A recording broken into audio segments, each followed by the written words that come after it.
Hello everyone, welcome again to the class of accountancy. Today we will continue the topic. What was the topic? In last lecture the topic was accounting equation. Accounting equation topic को हम continue करने जा रहे हैं. आपको मैंने बताया था अकाउंटिंग इक्वेशन में करना क्या होता है, हमें इफेक्ट दिखाना होता है ईच एंड एवरी ट्रांजेक्शन का किस पर, असेट पर, लायबिलिटी पर और कैपिटल पर. अब आगे थोड़ा बात करना चाहते हैं इस चैप्टर में. ये आप सबको पता होगी कि असेट्स क्या क्या है हमारे पास, लायबिलिटीज क्या क्या है हमारे पास और कैपिटल क्या होता है.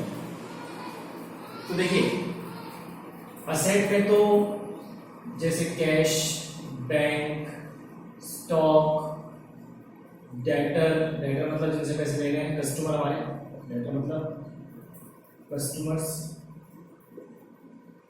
इसके बाद कुछ फिक्स्ड एसेट ले लें जैसे land and building, plant and machinery,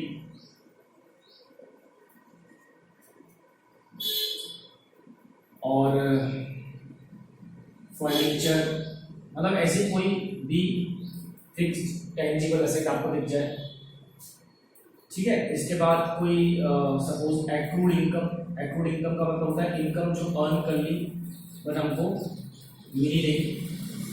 इसी तरह प्रीपेड एक्सपेंस, इसका मतलब होता है जो खर्चे हमने पहले ही पे कर दिए फ्यूचर के लिए और जिसका बेनिफिट हमें आगे मिलेगा. आगे का बेनिफिट मिलेगा कि एक्सपेंस तो हमने पे कर दिया बट उसकी सर्विस हमको नहीं मिली, वो हमें आगे मिलेगी. तो इस सब हमारी असेट है. तो किसी ट्रांजेक्शन में अगर आपको कोई ऐसा ट्रांजेक्शन दिख रहा है जिसमें आपको cash, bank balance, stock, debtor, land building, plant machinery, furniture, computer, vehicle, accrued income, prepaid expense, अगर ये चीजें अफेक्ट हो रही तो कहीं ना कहीं आपकी एसेट भी अफेक्ट होंगी. लायबिलिटीज के कुछ ज्यादा एग्जांपल हमारे पास नहीं है. लायबिलिटीज में जैसे क्रेडिटर मतलब जिनको पैसा देना है. क्रेडिटर्स को बोलते हैं सप्लायर, जो हमें गुड्स सप्लाई करते हैं उधार में. क्रेडिटर तब बनते हैं जब हम उधार में खरीदते हैं किसी से, उसको पैसे देने हैं. और डेटर तब बनते हैं जब हम उधार में किसी को बेचते हैं और हमें उससे पैसे लेने हैं. तो लेने तो हमारी एसेट बनेगी. इसी तरह से सपोज बैंक लोन, कोई लोन ले लिया हमने बैंक से, ये भी हमारी लायबिलिटी है. इसी तरह मान लीजिए हमारे कुछ आउटस्टैंडिंग खर्चे हैं, आउटस्टैंडिंग एक्सपेंसेस का मतलब होता है अनपेड एक्सपेंसेस, जो खर्चे हमने नहीं पे किए, मतलब जिनकी सर्विस तो हमने ले ली खर्चों की बट अभी तक हमने उनको पे नहीं किया. तो ये सब हमको क्या करेंगे, इफेक्ट करेंगे, हमारी लायबिलिटी बढ़ाएंगे. जैसे सपोज करो हमने इलेक्ट्रिसिटी बिल पे नहीं किया, सैलरी पे नहीं करी, मतलब एम्प्लॉय ने काम कर लिया, सैलरी नहीं दी, इलेक्ट्रिसिटी आपने कंज्यूम कर ली बट आपने बिल नहीं पे किया, तो वो हमारी लायबिलिटी बनेगी क्योंकि अभी तक हमने उनको पे नहीं किया. तो फ्यूचर में तो पे करना है, it will become your liability. इसी तरह कोई एडवांस इनकम, कोई एडवांस में आपको कुछ पैसा मिल गया, काम नहीं किया आपके सामने वाले का लेकिन पैसा दे गया वो सामने वाला, तो आपकी क्या बन गई लायबिलिटी की. जब तक मैं उसका काम नहीं करूंगा ये पैसा उसकी मेरे लिए लायबिलिटी है, मैं तभी कमाऊंगा जब मैं सामने वाले का काम कर दूंगा. ठीक है. अब बात करता हूँ कैपिटल की. तो देखो कैपिटल में तो एक खुद कैपिटल है. कैपिटल का मतलब है जो अमाउंट इन्वेस्ट किया बिजनेस में, amount invested bye businessman. Proprietor मतलब जो ओनर है बिजनेस. ड्राइंग्स के ट्रांजैक्शन भी कैपिटल को इफेक्ट करेंगे. ड्राइंग्स का मतलब क्या होता है, amount withdrawn bye proprietor for personal use, अपने पर्सनल यूज के लिए उसने पैसा निकाल लिया कुछ.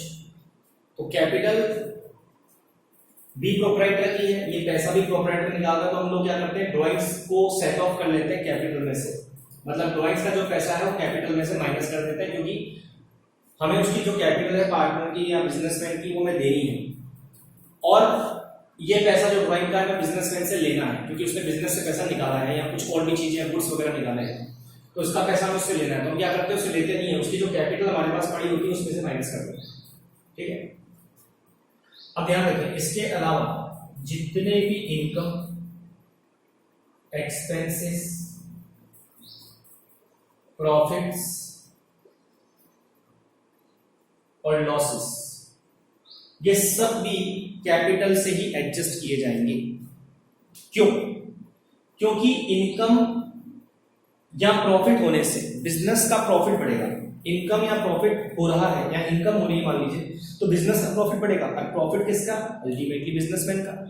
तो बिजनेसमैन के लिए हमने एक अलग कॉलम ले रखा है कैपिटल का, क्योंकि हमें हर ट्रांजेक्शन का इफेक्ट असेट, लायबिलिटी और कैपिटल पे दिखाना है।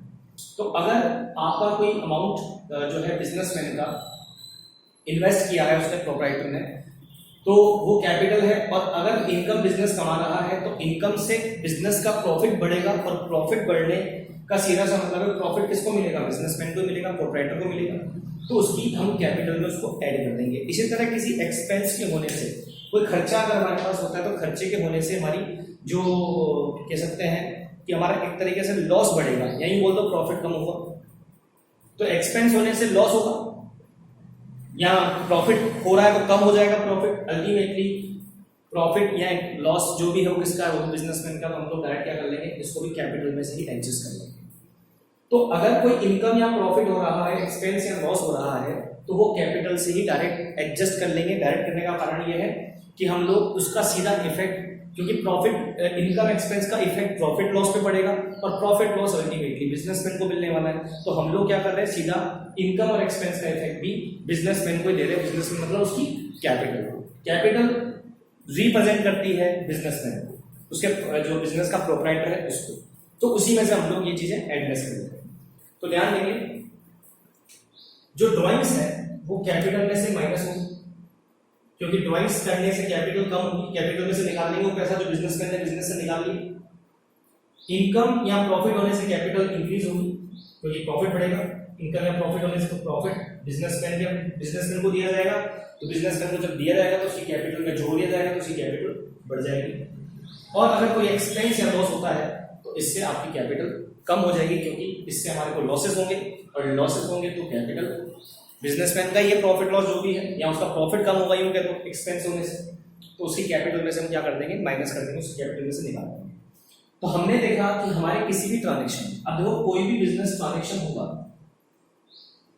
ट्रांजेक्शंस जितने भी बिजनेस में होंगे वो या तो असेट के होंगे, लायबिलिटी के होंगे, कैपिटल के होंगे, या इनकम प्रॉफिट के, एक्सपेंस लॉसेस के होंगे।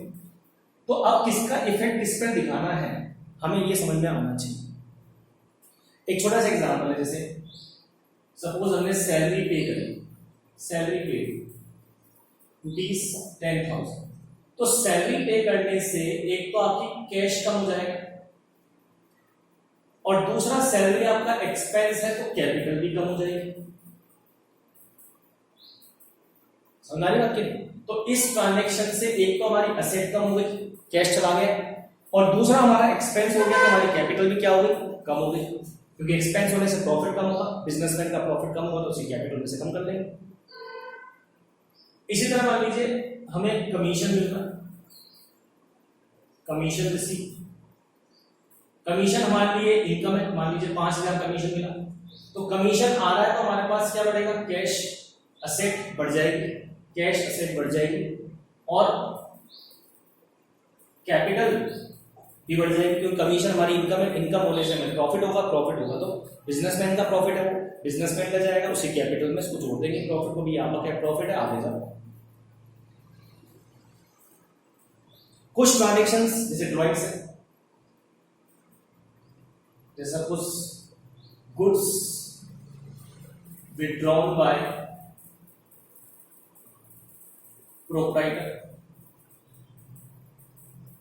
फॉर पर्सनल यूज, अपने पर्सनल यूज में उसने सपोज 2,000 रुपीज का गुड्स निकाल लिया। अब गुड्स निकाल लिया तो बिजनेस से गुड्स गया, बिजनेस के लिए गुड्स क्या है, असेट है, आपका स्टॉक कम हो जाएगा, स्टॉक असेट है, लायबिलिटी पे कोई फर्क नहीं पड़ रहा। और दूसरी बात ये ड्राइंग्स है, ड्राइंग्स को हम कैपिटल में से माइनस कर देंगे। समझ आ रही बात? तो जब हम लोग इफेक्ट दिखाएंगे किसी ट्रांजेक्शन का, उसका इफेक्ट हम कुछ इस तरीके से दिखाएंगे, ठीक है।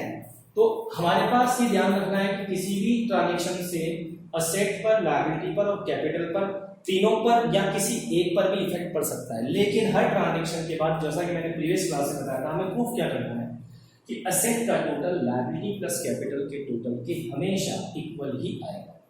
अब जब हम इसका एक क्वेश्चन करेंगे